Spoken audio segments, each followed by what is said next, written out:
it's Janet again from the Threshing Barn. Third attempt to do the video because the phone kept going and the FedEx chap came and parcel force arrived and the post lady came, so hopefully they've all been today and we can have a few minutes to talk about some of our other brilliant tools that we use here in the Threshing Barn. So if you are a weaver or you're thinking of getting into weaving, and there's a whole minefield of what do I need to get, particularly with shuttles and boat shuttles and different winders. So I'm going to show you 3 of our winders.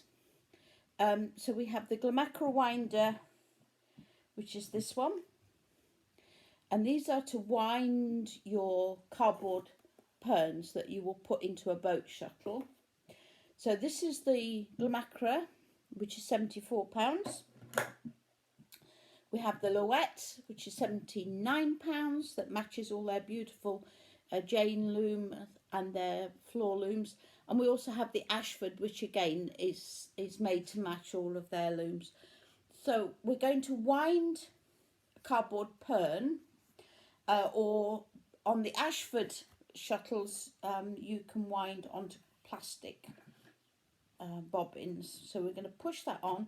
There's 2 different shafts sizes. This is the thinner shaft. The thicker shaft are for the end release shuttles, but we're not talking about those. We're going to be doing just normal boat shuttles and Flying Dutchman shuttles I'm going to show. So I'm just going to tie that on, and we're going to wind this on very carefully. Don't go right to the end because it'll obviously fall off, and then we're going to wind gently all the way back. Again, don't go right to the end, and then wind back again. And if you wind it on nice and neatly, your yarn is just going to wind off nice and evenly. So we'll just stop there and we'll slide that off the winder. So we've got lots of different boat shuttles, and it's a bit of a minefield. People say to me, oh, what shall I go for? So we have without bottoms, with rollers, with bottoms. Obviously on these bigger ones you can get a lot more yarn wound on, obviously slightly less. That would be great for maybe a man's hand or for a big loom. But if you're working on a smaller loom or a rigid head loom, then these smaller ones are fine. And then we do really little mini ones, which are great for little samplet looms or smaller rigid head looms. We have ski shuttles, which is obviously the name, it just skis through. Brilliant for thicker yarns, for doing rugs. Rag shuttles for thicker yarn or for strips of fabric. Again, you can get a lot on and whiz through. But I'm going to demonstrate on this shuttle called a Flying Dutchman shuttle. So it has the bar that comes out, so that's slots on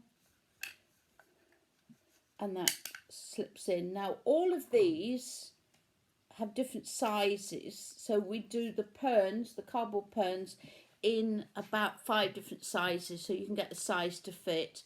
They are cardboard, so they will always cut down. So what I'm going to do with this yarn is thread through this handle at the side, and then that will just feed through nice and gently.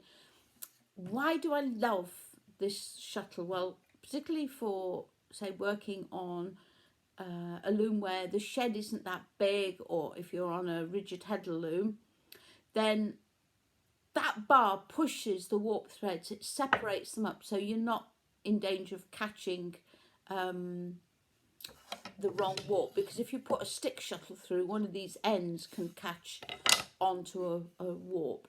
So it's separating your warp so that your shuttle slides through. This wing at the side also is great if you've got a very open weave. Again, it's supporting the shuttle as it goes through, so it's not going to fall through any of the warp threads. The wing at the side can come in a pink colour or black, but a Flying Dutchman shuttle, and that is £70. And the other thing I was just going to show you on a, most people might start off on a conventional stick shuttle. And what I'm going to do is show you how I put on the warp. So I'm going from the top, behind, and you're doing a figure of 8. If you see what I'm doing.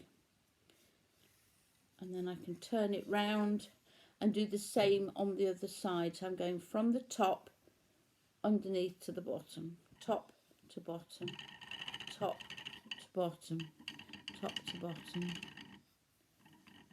And what I've done is I've put all the yarn on the sides. So again, that's not going to stick on your warp threads as you go through. So it's a figure of 8 on the sides. So the cross is always on the side, and that will just glide through your warp nice and easily. So shuttles, if you want any more information, then obviously give us a ring. And boat shuttles, 3 different ones, so you've got a nice choice of what kit you want to use. But all of them are suitable for rigid header looms, particularly obviously the bigger ones would need to be a bigger rigid header loom, but rigid header looms, table looms or floor looms. Okay, bye.